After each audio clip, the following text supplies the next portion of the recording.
Good morning. Good morning. This is Ty Grael, host of the Breath of My Ancestors show, and I'm happy to be here this morning. As we always start, I start with the African proverb that the past is history, the future is a mystery, but this moment is a gift, and that's why it's called the present. And I want to thank all of you for sharing your presence with me this morning.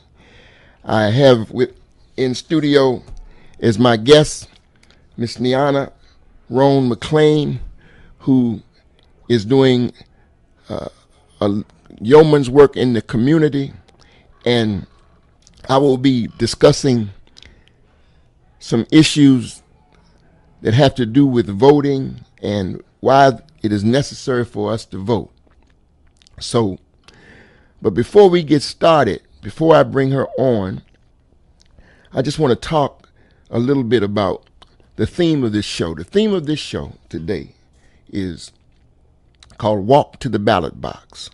And the reason why I called it Walk to the Ballot Box is because it is essential that because of what our ancestors went through in order for us to get the vote, it is very disturbing for me to hear people say that they are not going to exercise that right that our foreparents fought and died for.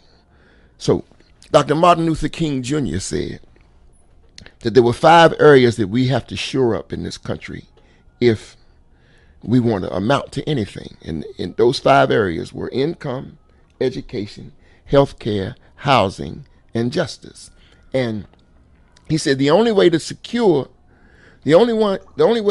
to make sure that you are at the seat of the table with respect to your income, your health care, your education, your housing, and your justice is that you vote.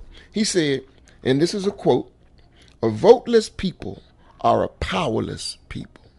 He also said that the most important step we could take is that short walk to the ballot box. So the reason why I entitled this episode Walk to the Ballot Box is because I wrote a piece entitled Walk to the Ballot Box as a result of Dr. King's quote.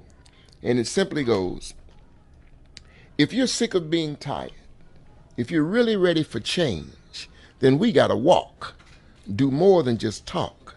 We have to get our ballots arranged. You want a bigger piece of the pie and more than minimum wages? If you want higher income, you have to bring some ballots to the voting cages. If you're ill but can't see a doctor because your hospitals are all closed, if you're lacking health care, you'd best beware your vote is your only repose. You say you want better housing and peace in your neighborhood, then remember your vote. It's the only banknote that can purchase any good. And if you really, truly want justice, then cash in some bonds and stocks. Make it your payday next election day and walk to that ballot box. And I say take some family members with you. So I wanted to get that on the table today because I'm really disturbed by Nick Cannon. Are you familiar with Nick Cannon saying that he's not going to vote because he doesn't believe in either candidate, so he's just not going to vote? So what do you have to say about it? No, before you answer that question, let me just tell you who I'm speaking with. I'm speaking with Ms. Niana Roan McClain, Mrs. Niana Roan McClain. Niana is an HBCU graduate from Morgan State University with a double bachelor's in psychology and English. She spent 10 years at the NAACP, the national headquarters, prior to resigning to work full-time on women inclusionary efforts with the cultural diplomacy lens. You have to explain that to me a little later. She is an active member of the Meridian International Council on Women's Leadership, in addition to a frequent mentor and collaborator for the Bush Institute and President Obama's Young Leadership of the Americas Initiative. She also works on a number of community sustainability projects to maintain the focus on the meaningful inclusion of original residents during gentrification. Wow. I'm going to read that again. She works on a number of the community sustainability projects to maintain the focus on the meaningful inclusion of original residents during gentrification planning and implementation to achieve true equity. She's also the author of the book, and I'll show it to you, the Book of Living Empathy. Ladies and gentlemen, she's also my niece, Niana Roan McLean. So what do you have to say, Niana, because you're doing so much work in the community? What do you have to say about this voting thing and some of us saying we're not going to vote? What's your position?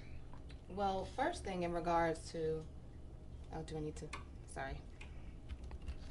Is that good? Okay.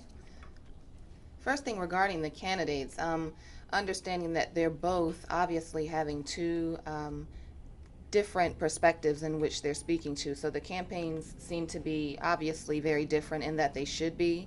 However, what I'm not hearing, I can't say what we're not hearing, I'm going to speak for what I'm hearing and perceiving, is that during their campaigning, I don't hear a lot of conversation about what's happening with the racial injustices. And this is something that is not new. You know, as we all know, it's something that is probably shown a lot more, being that we have social media and access to, you know, fancier phones, if you will.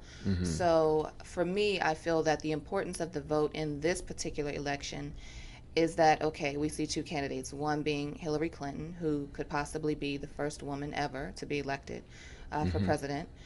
And then on the other side, we have Trump. So I'll just kind of shoot straight down the middle and say that with Hillary, understanding that she's a woman and that's the lens that she's using to campaign. You know, she's going for women and children and women's equality and, you know, wanting to conquer the glass ceiling. And so if we're really going to go for that, understanding that as people of color, when you talk about the women's empowerment movement and understanding the history of it, it has never been an equal movement. And so when you look at African American women, for example, in areas of education, in areas of employment, even with sexual assault awareness, our mission and our issues, our initiatives are always our own. And so in order for us to really get out and ride the tide where we are right now, it's not to say we'll take what we can get, but if you see what's happening politically and you really want to be aware and you really want to have something to do with the change where we can right now, where we're standing, the best thing that we can do right now and the most powerful thing we can do right now is to get out and vote and see to it that we hold these officials accountable, not just our new president, but meaning the officials under them, so that with their leadership, hopefully, I'm going to say hopefully, and that's a strong hopefully, they will hear our voice and know that we're not going to sit any longer. We're going to stand and we're going to say what we want. We're going to make demands, reasonable demands, peaceful demands, and go from there. And that's, I think that that's a good start. Okay. Okay. Well, so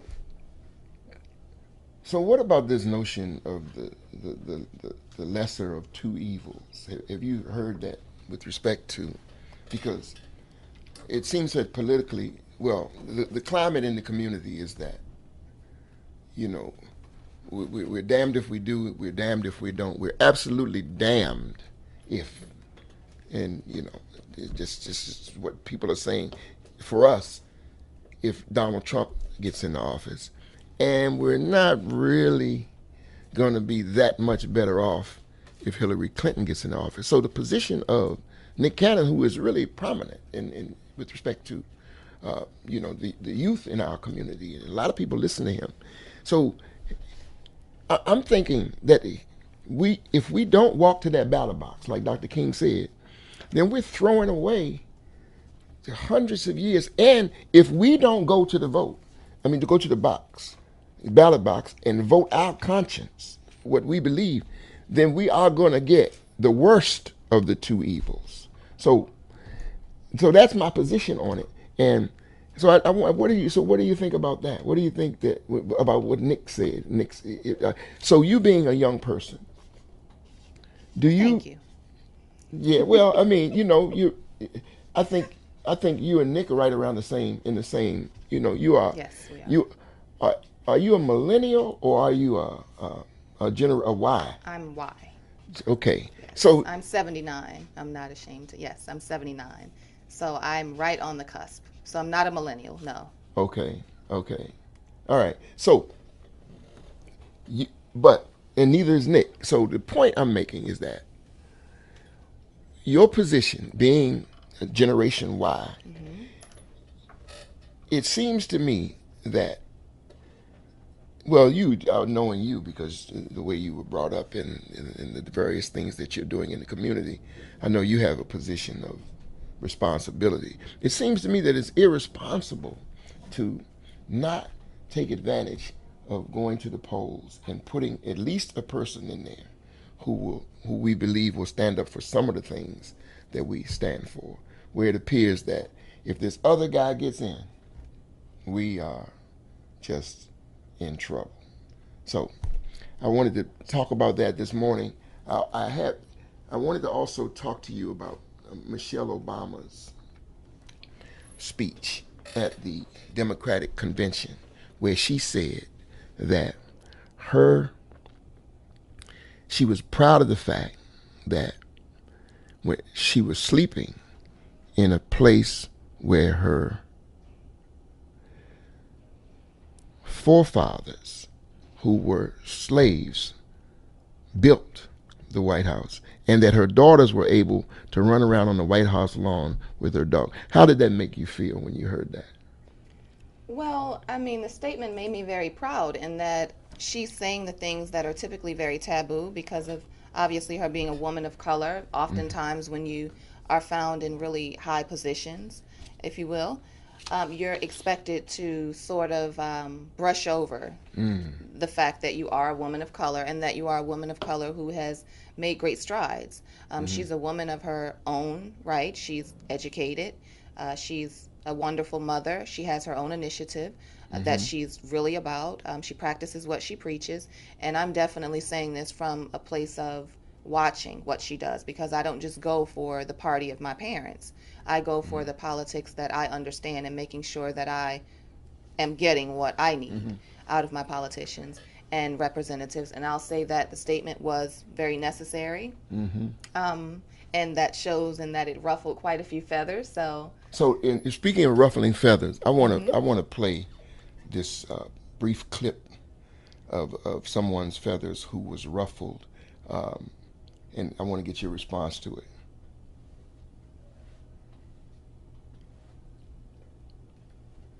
Oh, wait a minute. Wait a minute. Hold up. Do we have the volume? Oh man. Okay. I'm sorry. So look, let me back out of this. I'm sorry. We're still getting some of the kinks out of this show. You know, this is my third show, folks. But anyway, I was trying to show a clip of Bill O'Reilly, who said, and I wish you could hear this guy. This guy said that it was not too bad. First place, he kind of questioned. He threw a wrench into whether or not the White House was actually built by slaves. The other thing he said was that slave owners actually employed their slaves. So it was about 400 slave owners, he said, who put their slaves to work, and they were fed quite nicely. Are you familiar with it? I What he am, said? and that he mentioned lodging, that they were fed well, and that their lodging was comfortable. And he was bothered because, like you said, he started out by saying that he questioned or challenged the notion that it was in fact built by slaves, in which we know that most things during that time were, because who else was going to build them? Absolutely. But the statement, I mean, I feel like his anger caused him to make such an ignorant statement. And it just showed to me the lack of empathy that we experience so much in the world in regards to slavery and other topics of, disenfranchised and underprivileged folks when we begin to discuss the true nature of what's happening and the planned mistreatment of people of color and others who have been mistreated, because let's not leave out Jews. Right. Okay. Let's not leave out the Irish. So there's a long history of mistreatment here that we cannot keep brushing over. But specifically to this statement, what I found most interesting is that his interpretation of how slavery was then, and that the lodging was good and they were fed well. I said, well, if you are feeling that way, I would say then perhaps you wouldn't mind subjecting your children and your family members to that treatment since it was Absolutely. fine. And if that's the case, yeah, the slaves were fed, and yeah, they were giving lodging, if you want to call it that, in addition to other perks of slavery like rape, being Mm. torn apart from your family, never to be able to relocate them again, you know? So if that's something that you want to call okay or suitable, then by all means, subject your family to it, and then we won't complain, and then we're all in the same boat, pun intended.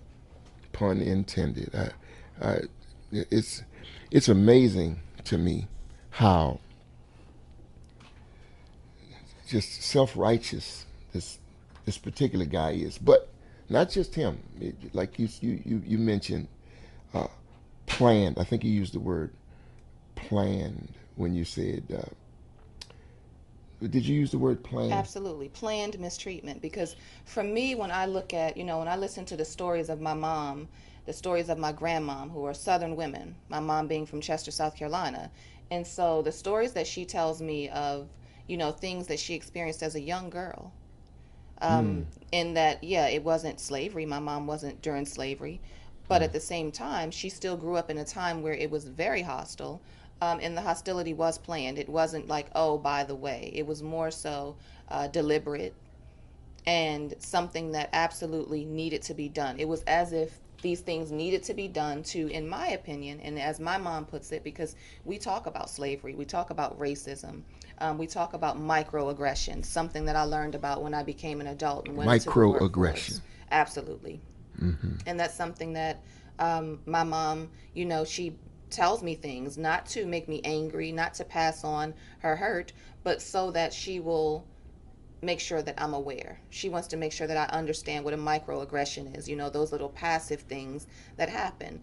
And when you let them go, they become bigger things. And so the more you acknowledge what's happening and the more you realize, like when folks like Mr. O'Reilly Yeah. makes these statements, you understand that these statements aren't made from a place of ignorance. My opinion, and this is just my opinion, I believe that we're speaking of a people who read far too much to be ignorant and who have way too much access to historical documents, Mm-hmm. too much research. So I refuse to believe that he really thought or thinks Mm-hmm. that slavery was in all right condition. He knows that it Absolutely. wasn't, but it's easier to spread fallacies because, I mean, the more you say it, the more people believe it. I mean, look at Absolutely. our people, how we're divided in that we can't even agree that with police brutality and the other injustices that we're looking at, Mm-hmm. we can't even agree as a people sometimes where the injustice begins. Absolutely. And to make your point, I've actually heard in the last few days some people agreeing that, yeah, he's right in a sense because the whole thing wasn't built by black people. And the control of the media to the point where these messages go out and they're subtle and they affect your psyche in a way that you don't even realize is being affected, and now you start to so in some people's minds slavery wasn't really that bad because you were fed nicely. Well, think about well, I'm preaching to the pastor talking to you. I realize that because it's like I had this conversation and I was asking the people in the conversation, what do you think your position would be if you were able to benefit from 300, a minimum 300, even 400 years of unpaid for labor? You don't have to pay. I mean, we're not even talking about the land, which was that was also just stolen. But just the once the land is acquired, which we know that the land was acquired And through destroyed. right. So once you have that, but then you're able to build whatever infrastructures in whatever field of interest you have with no, you don't have to pay for the labor.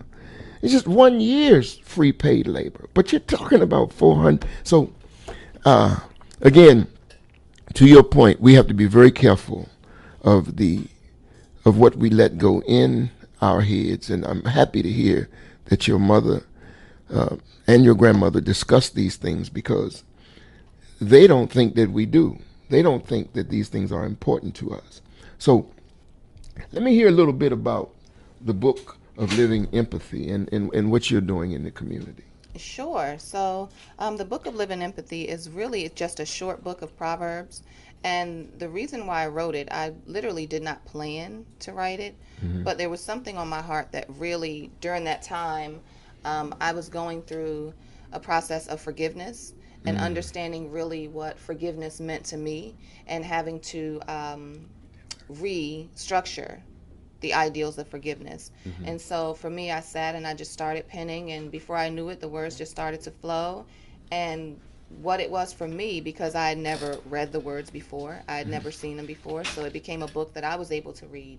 And what it was for me, and still is just a source of support and a source of positivity, and reminding me that empathy is something that's very simple. It costs nothing. Just understanding to put yourself in the other person's shoes and to think of others the way you would want others to think of you. So that's in short what that's about. So my question to you is, it appears that some people can live without empathy at all. And how do you, as a human being, how do you explain not being able to empathize? Okay, let me delve further into my question. When we talk about slavery, and we talk about the Bill O'Reillys of the world and the Sean Hannitys and these, you know, these guys that appear to just hate and have not able to put themselves in another person's place. How do you think that is? Do you think there's a reason why they cannot or will not? Absolutely. So I feel like in order to really exercise and embody true empathy, you need to first feel that it's necessary to put yourself in someone else's shoes. And that's something that you need to be very conscious of and deliberate in doing. You're telling yourself, I am going to put myself in this person's shoes, even while it may be uncomfortable, even while I don't quite understand where they're coming from. I want to see the world through their eyes. And so when you're dealing with people who are entitled, people who, in defense of Mr. O'Reilly even, who may have been taught that there's no need to. I mean, that's like us deciding we're going to put ourselves in the shoes of an ant or an earthworm. Wow. If you're told or conditioned to believe or socialized to believe that there's no need to do so, Wow. then that's the last thing on your mind. So you're going to speak for the ant, you're going to speak for the worm, not ever having put yourself in their shoes. So that's how I see it, and it's, for me, not to say that it's a coping mechanism, but it's what allows me to exercise my own empathy when encountering folks like that on a daily. It's on a daily basis. Wow. Put you in I wrote a story that's in my book. I actually shared it on the last show about a 10-year-old boy who grew up enslaved, and he believed until he was 10 years old that black folk, good black folk, were grown on jigaboo trees. He believed that because that's what he was told. He said the master, the missus, and all the youngins that he ever played with, they always told him that good niggers were grown on jigaboo trees, and bad niggers, real evil ones, like Nat Turner, who rebelled against their natural superior, were hatched from buzzard eggs. And he said he believed that all the way until he turned 10, because that's the day that he helped Lula Mae deliver her firstborn son, Jacob. And that's when he figured out that some of those white folks were liars. And that's the story. And so when you say about an ant, when you use the analogy of an ant, can you imagine being trained into belief that you're a hatch from a buzzard egg, but also on the other side, being trained to believe that these folk were hatched from buzzard eggs. It's hard. It's hard to come from such a lowly position, and that's why when I look at you, I'm so proud, because we, as a people, have been so low that we could walk up underneath earthworms with top hats on. But here you are, as an author and a person who is making a difference in the community, and it's just, we just need to talk about that. That's why I'm on eLife Media. That's why we have the Breath of My Ancestors show, because the media has been controlled, and it still not has been. It is controlled. The messages that we get are so laced with innuendo and subtle little things that will lower your self-esteem and make you feel like a buzzard egg. And so what else are you doing I know you're doing some work with the women, and you have women's issues that and we're in about 1 minute. Well, give us something for about a minute, and we'll take a break and come back. Sure. So in short, with gentrification, which is something that's really important to me, work that's near and dear to my heart, and that I see neighborhoods literally losing their culture. And so understanding that there's nothing wrong with the process of gentrification if it's done in an ethically appropriate manner. So that's what we're working on right now, keeping those natural folks in their neighborhoods. Yeah, okay. Well, what we're going to do is we're going to go to a short break, and if there are any comments or questions, please call into 240-455-5934. Any questions or comments, please call in to 240-455-5934, and we'll be back in a very few seconds. That's not the screen one, is it? Okay, hold on a second.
Goodness from the Goddess Radio, Fridays at noon Eastern on elifemedia.net.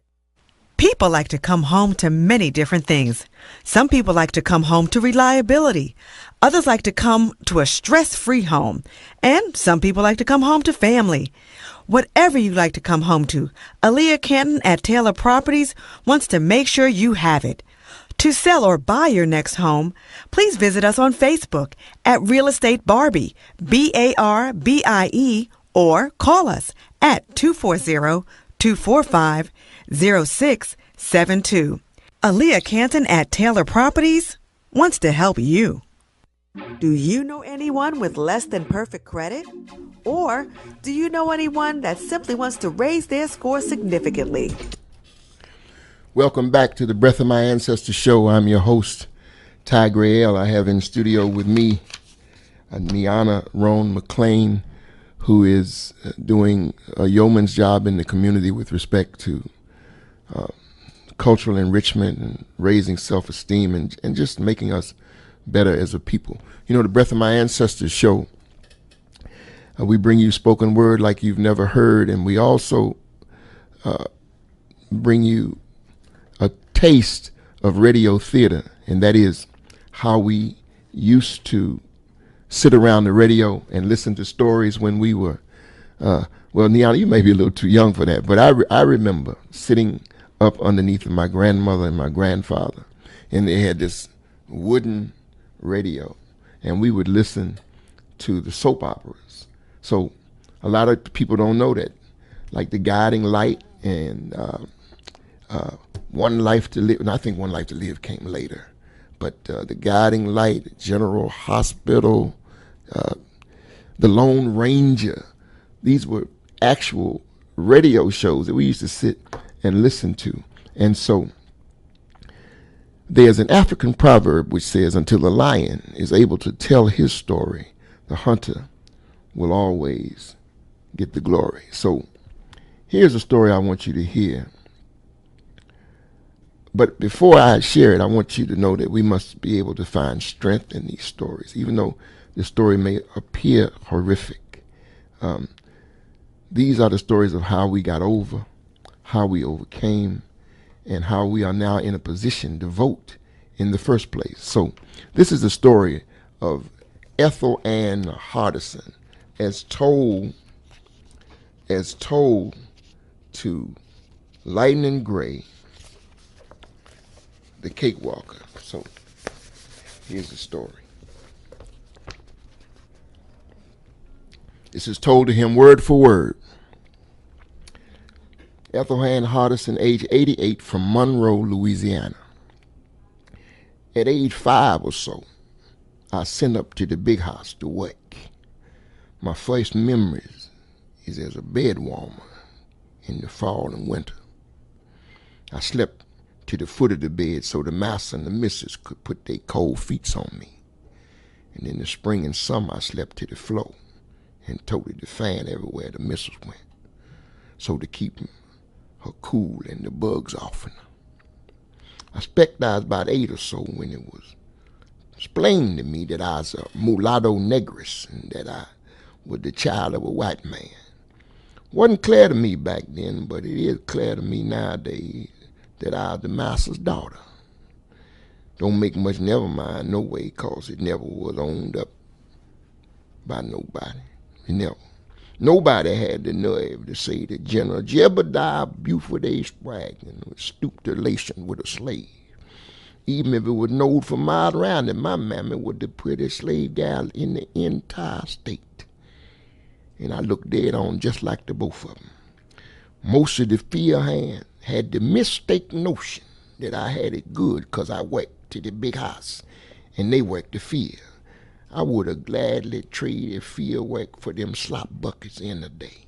See, I had to empty the slop jar every day, at least 3 times a day, for the master, the missus, and they 3 young ones, 7 days a week. That is at least 15 times a day, trudging down to the lime pit with stinking pee and crap from the master, from the missus, from Jeb Jr., Mr. Ann, and the young Master Caleb. And if there's any guests staying over, well, then I'd be toting theirs too. The master's brother, Jacob, come home from the war and took his way with me when I was around 14 or so. I know they heard me screaming in the beginning parts of it. I screamed till he knocked me out. And when I come to, I was bleeding all over Louisiana. I just cleaned myself up. And ain't nobody never spoke a word about it. Nobody. He gone back off to the wall somewhere and was killed, I hear tell. I know I ain't never seen him again. But I cleaned the bed linen, washed the walls. I cleaned the oven and cleaned the grill pit. I cleaned the soot from the fireplace. I washed the windows. I washed the dishes. I washed the pots and washed the pans. I scraped the wax from the candle holders. I swapped the carpets. I scrubbed and mopped the floor. I cleaned the knobs on the doors. I mended the curtains. I dusted the furniture. and fed the dogs. I slopped the hogs and fed the chicken. I milked the cows and cleaned the troughs. I washed the clothes, darned the socks, sewed the sweaters and the coats. And when I did the figging, I expect I worked 18 to 20 hours a day. I worked till the gumption in my hand froze up and pained me to tears. Nowadays, I'm just praying that when I get on up to glory, I ain't got no more cleaning to do. I declare I done cleaned all I care to in this year lifetime, and I would have traded the fear for that big house and them slop buckets in a day. That is from the breath of our ancestors, Lightning Gray, the cakewalker. So, Niana, when you hear a story like that, what does that do to you?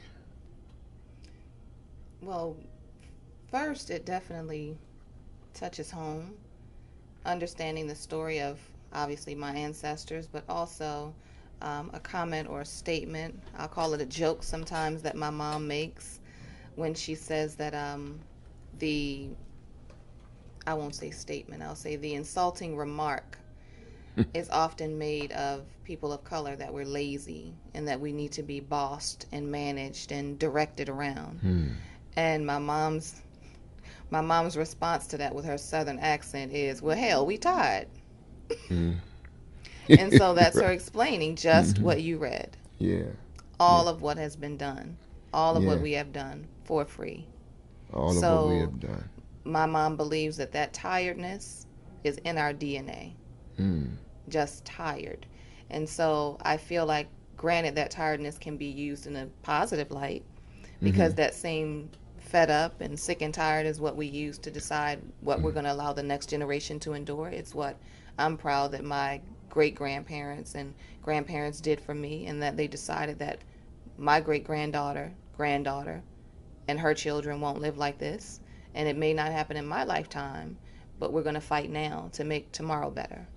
And that's why I'm relatively optimistic. And that's why I say we have to walk to that ballot box and vote, because the Ethel Ann Hardisons of the world paid for us to be able to be in a position where, you know, in my lifetime, I never thought I would see a black president. I never thought I would see a president of African descent or Me African neither. American in my life. In your lifetime, either? Me neither, not based on what my teachers told me, especially my history teachers who, in my education, I graduated from Bladensburg High School, and I remember we had a history teacher, Miss Steiner, and I can say it now, I don't know where she is right now, but she was a horrible person. She was a horrible teacher, and every chance she got, she reminded us of how insignificant our history was. She spoke of nothing but Christopher Columbus. Wow. And this was high school history, not fourth grade history. And so when you are sending your children to Wow. school and they have teachers like this constantly telling them this, and this was from about fifth grade up until my senior year in high school, I was literally kicked out of every history class. Up until my senior year, it almost affected my ability to graduate because I was kicked out of my history class, and my mom had to come up to the school and have me placed back in the class. And the reason why was because I spoke against everything that they said, that I knew they were speaking to a room full of students that may not have had my dad telling them who they are, what they come from, be proud. They didn't have my mom telling them, you know, those old Southern stories and, you know, that there is hope, but never forget. So every chance I got, I gave them the blues. And Every so when I chance you hear got. that, what it tells me is even as a child in Bladensburg High School, I would have never expected to see a black president. Maybe it's- a woman president. I'm not so surprised about that because this country, you know, Yeah. granted, women still have great strides to make also, but a black president before a woman president, I would have never. And we've also seen European women presidents and, you know, in leadership positions around the world. So it's not like it was unseen. The only place we ever saw black leadership is in black countries. That's right. And for it to be here, it was really amazing. You know, your story about Bladensburg High reminds me, you know, Breath of My Ancestors is a show about spoken word.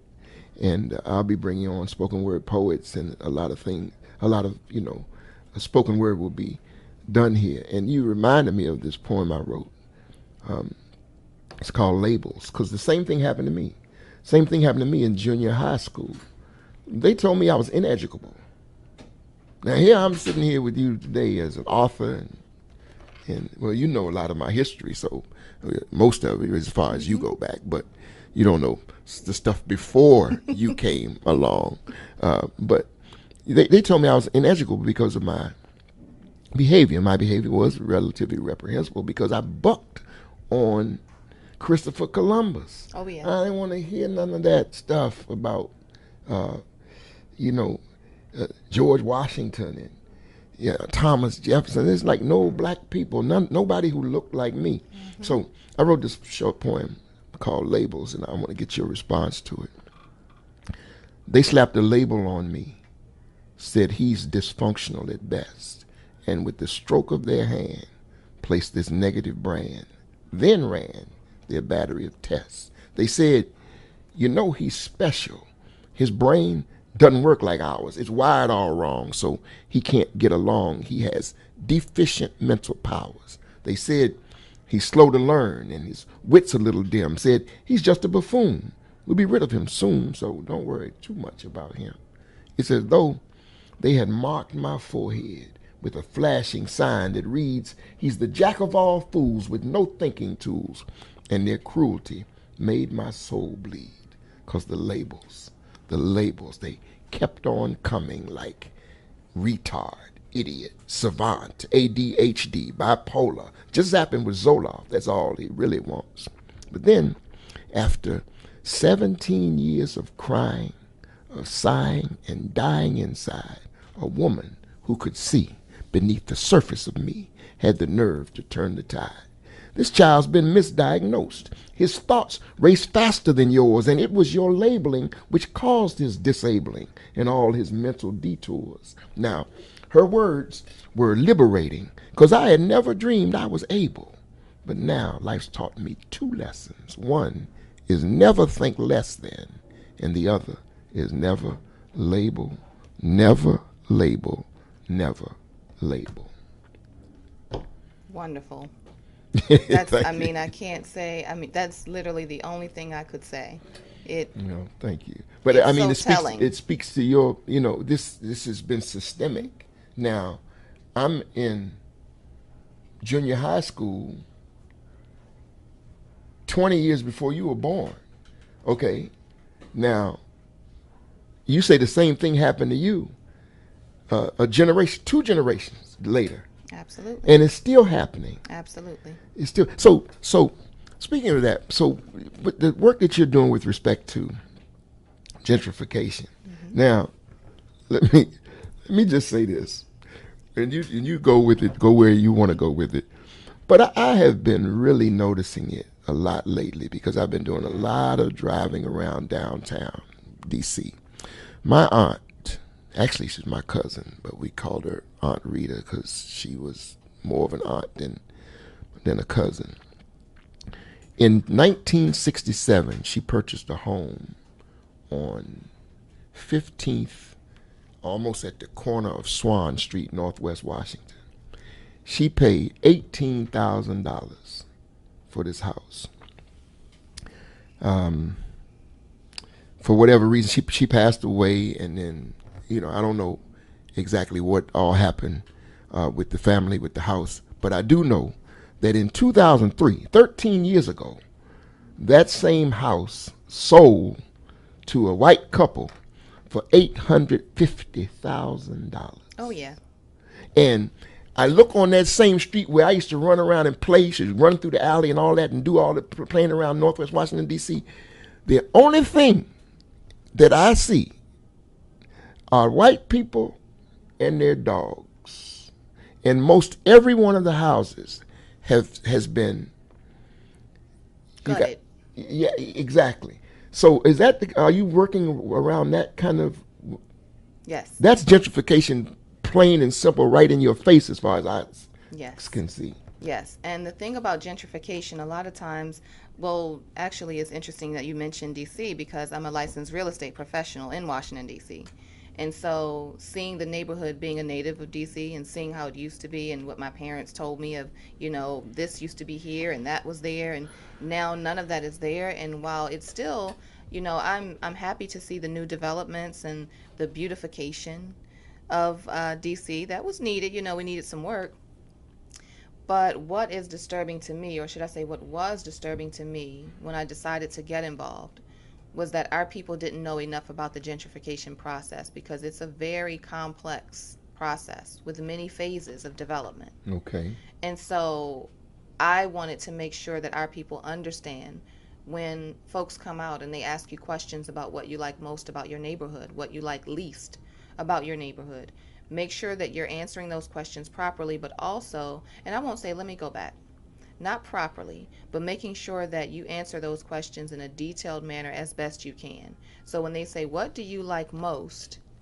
You want to say exactly what you like most. You don't want to say, well, I like it all right. I've been here for 25 years, so I mean, it's, you want to say those things so that you're letting your voice be heard. It's your neighborhood. And so understanding that a place of belonging is a great part of the gentrification process, in which when you begin to analyze the residents and they say, and I say they in quotation because we know who we're speaking of, the misunderstanding, I'll call it, is that they, meaning us, have no sense of respect for where they live. And so the place needs to be beautified. I mean, look at it. It's run down. There's no money coming in.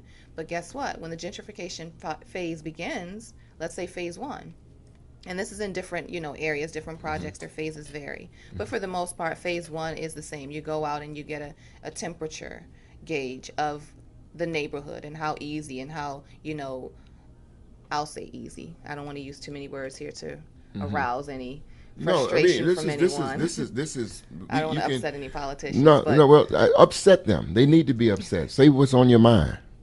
So I'll say that during the process, when you're asking these questions, the idea is to get an analysis. The final product is an analysis of how effective or how easy this gentrification project will be. Because granted, if you have a neighborhood where they're going to resist and buck, then it's not worth the investment, because developers need to know what's going on here. Is this money worth, because the money is put in up front, remember? So you want to know, okay, are these folks going to kind of roll over? Are they asleep? You know what I mean when I say asleep. Right. So can we just kind of go in, in the middle of the night and kind of start some work here and there, and then, kind of bulldoze this neighborhood or this block, and then take a break for a year and then bulldoze the next one? And then, you hear a lot of times our folks saying, I woke up and the entire neighborhood was different. And my response to that, I don't want to antagonize anyone, or insult anyone, but my response to that is always, really? Well, do you know that this project has been going on for about 5 years? Because the average gentrification project, if it's, a full scale, it takes about 10 years. And so when people start coming out and asking questions, answer the questions. But then also, for me, I also, the second part, because I don't want to go too far off the path, the second part and the final part that really disturbed me was that when they say to bring money in, and they say that they want to bring equality, and I'm saying, well, are we only focusing and speaking to equality, or are we incorporating equity? Because the two are really important and they go hand in hand. Understanding that equality is important, but do you also understand that there are some folks who may be given equal amounts, right? And it's not going to do the same. I can't eat 2 Cheetos like a 2-year-old and be full. My needs are different. Right. And so understanding equity and trying to explain that to the persons in our community so that they understand you are entitled to equity, and fair, reasonable, thorough equity of process. And so when they realize that and they say, well, wait a minute, so how does this money go? Because now they want to know, okay, now the neighborhood is brand new and they're walking poodles. And so you wonder what's next. Well, the shops are still there. The shop owners are there. They're not going anywhere, and they're happy to see the new developments, the gentrification. But now what happens is, who's going to work in these corner stores? The folks that are moving in, I'm not going to pay $500,000, sometimes $800,000 for a home after I've dumped how much, maybe $200,000 worth of new work into this home and you think I'm going to go and work in the sandwich shop on the corner. So what happens is now that you've pushed these folks out, they're working in the sub shops, in the little corner shops, but they can't live where they work. Absolutely. So then you remove the busing system because you don't want folks coming from the hood into the good neighborhood. So you remove the busing system to make it an oasis of sorts. But the folks can't afford to live where they work. So what do you think is going to happen when they're angry? They have to work, and they've been working at this mom and pop shop for, let's say, 20 years. Their mom may have worked there before she passed away. They're working there. They can't live there. They can't even afford anything in that neighborhood. So there's a divide that's very intentional, because if you look at it on a map, you can see the divide. If you look up any town, you can see. If you want to know where the wealth is, you can just kind of, I do data science also, so I just kind of put it in as a code, and it will illuminate exactly where the wealth is. And oftentimes the wealth is right down the center of that map, which is usually in a newly gentrified area. And then the poor areas are now on the outskirts, whereas before it was reversed. The wealth was on the outskirts because that's where everyone was. So now we're getting all of the inner city, wherever you go in these new states, you know, because I call them new states, because it's not what we knew it to be. Now the wealth is in the center, in the middle of everything. So they have access to everything. So let me ask you, and you're right, because I was just talking to a guy from Boston, and I was also talking to a guy from Raleigh, North Carolina, and the same things are happening. Oh yeah, Raleigh in Boston. is a gentrification mecca. Same thing. So what is this? What is going on? Well, no, we see what's going on. We see, want to get but me in trouble. Why? No, it's like we need the truth. We need to hear why is this happening? What do you think the reasoning is? Well, I can keep it really simple. What happened to Africa? Rich, a place rich in resources, rich in location, geopolitical significance. And so when you talk about its location, even with the Native Americans, why were they killed off? Why? Because as we know of Native Americans, our ancestors as well, they always settled near water for fishing, for access to common trade, because their trade didn't have to be massive. It was very common, but the fact that they needed to be near that, it was important for drinking, bathing, Absolutely. So knowing where they were and realizing, wait a minute, let's watch what they do. Like, I don't know if you've heard of the story of the monkeys. I can't remember. I don't want to misspeak, but it's a part of the world where these monkeys know where the water is. And water being, in some parts of the world, a huge commodity. Right. It's more valuable than anything. Right. And so when they want to know where the water is, because the monkeys know and they're hiding it, the small monkeys too, they're not large. So what they would do is take them, feed them salt, and it still happens. I'm going to find out and get back to you exactly where it is. Feed them salt, tie them up, and then let them go. And then when they dash to water, you follow them. And so it's very easy to find out where the resources are just by watching a species for a period of time. You don't have to get out there and do the work. So knowing that, okay, we noticed that this group of people, they like to settle by small bodies of water. What's important about this water? And then that's what makes it prime location or prime real estate. So let me dig down a little further with this question. Oh, you're really we see trying to get me we see this gentrification going on in 100 major cities. Yes, around all of them. Yes. All of them. What's their plan? Why are they coming back? Well, you mentioned resources, but is there something afoot that we should know about as human beings, as people who are being gentrified out of these places? Is there a plan? I know it's a tough question, but it appears to There's be. an easy answer. I think that history is the best teacher Okay. for that answer. The way that you do everything is how you do anything, and the way that you do anything is how you do everything. So when you speak of they, I mean, we already know that anything that's ever done is going to be for resources only. Yeah. So it's really simple. So, I mean, not to say in defense of, but it's a lot of times folks just become kind of collateral damage. I don't always Yeah. believe, although there are many things that we hear of, like with, certain companies, I almost said that, certain companies Okay. placing expired drinks in underprivileged neighborhoods, Yeah. Yeah. knowing that, it's no good, or certain companies placing drinks with a higher alcohol content in Absolutely. specific areas. So we know this, food Yeah. deserts we know aren't created Yes. just by accident. They're Yes. created by design. And we do know So, that the same people who are doing this are the offspring of the same people who gave smallpox blankets to the indigenous population to kill them off for the resources. So when I ask the question why, it's really kind of pretty rhetorical. transparent. Yeah, I mean, I'm just so we can have the dialogue, so we can be clear and understand that. So, Brother Kwesi, well, I'm going to be signing off in about 2 minutes. I'm going to share this last piece, and then what? Take 5 minutes? Okay, all right. I got to do what my engineer says do. So, it's I could talk to you forever. Same here. So I could talk to you all day. this gentrification process that we see. So what? Briefly, so what are you when you're doing something to try to combat it? What is it specifically that you're doing to try to combat it? Showing up. I'm a woman of color, so there are just certain things that cannot and will not be said in the room.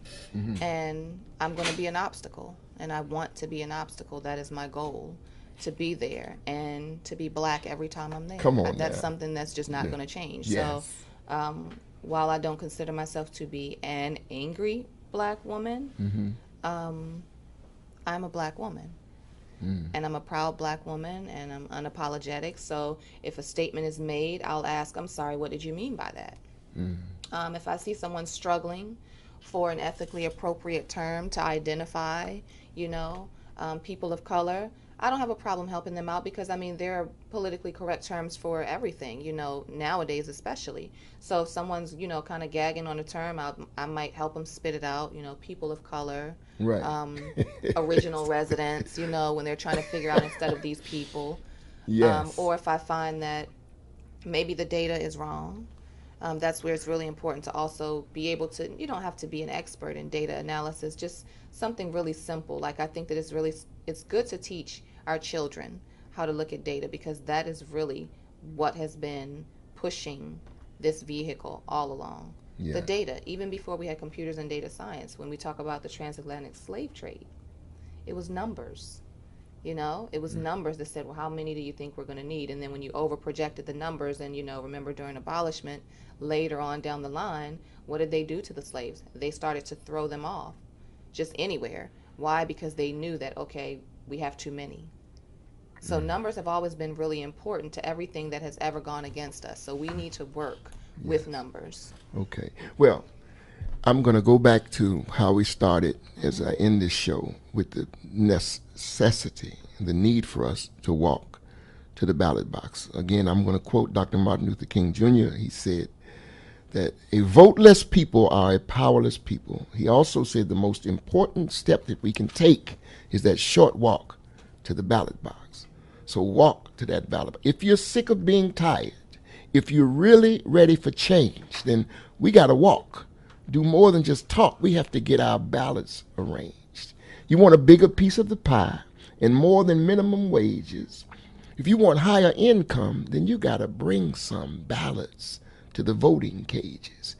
If you really want better schools, you hold the key to the locks. You want higher education, find a voting station and walk to that ballot box. If you're ill but can't see a doctor because your hospitals are all closed, if you're lacking health care, you'd best beware. Your vote is your only repose. You say you want better housing and peace in your neighborhood, then remember your vote. It's the only banknote that can purchase any good. And if you really, truly want justice, then cash in some bonds and stocks. Make it your payday next election day and walk to that ballot box. and take some family members with you. I'm Ty Grayel signing off from the Breath of My Ancestors show. See you next time. www.collinswellnesscenter.org. Collins Wellness Center is focused on prevention. Did you know that losing weight and eating healthy will prevent all types of health ailments? Did you know that high blood pressure, high cholesterol,